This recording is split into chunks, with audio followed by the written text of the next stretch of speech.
السلام علیکم سامعین، 24 ربیع الثانی اور 9 نومبر ہے۔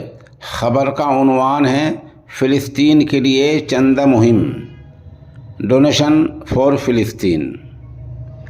یہ عنوان اس لیے دیا گیا ہے، میری معلومات میں کچھ ایسا آیا تھا کہ کچھ لوگ اپنے طور پر فلسطین کے لیے کہیں سے چندہ کر رہے ہیں۔ ایسی کوئی بات نہیں ہے۔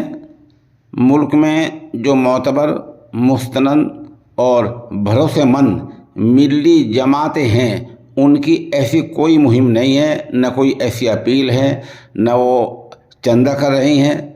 اس نامہ نگار نے آج صبح سے ہی کئی ذمہ داران سے باضابطہ رابطہ کیا ہے اور ان لوگوں نے یہ جواب دیا ہے کہ ابھی ایسی کوئی بات نہیں ہے۔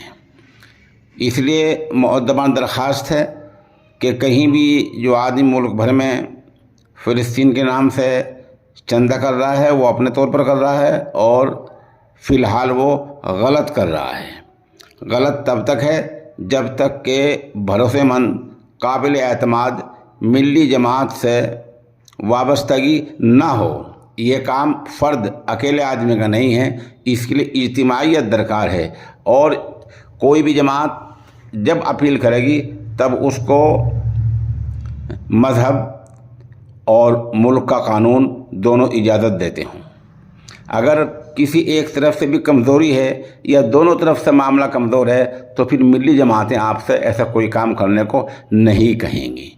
اس لیے اس بارے میں آپ کسی کے جھنسے میں نہ آئیں، دھوکے میں نہ آئیں، فریب میں نہ آئیں۔ ایسا کوئی کام پورے ملک میں کہیں نہیں ہو رہا ہے، اور خاموش طریقے سے کوئی اپنے طور پر کر رہا ہو تو اس کی بات قابل اعتبار نہیں ہے، وہ بھروسے مند نہیں ہے، اور اس کا ذمہ دار چندہ لینے والا اور دینے والا دونوں ہی اس کے ذمہ دار ہیں۔ اس کام کا کوئی تعلق کسی بھی قابل ذکر ملی جماعت سے نہیں ہے۔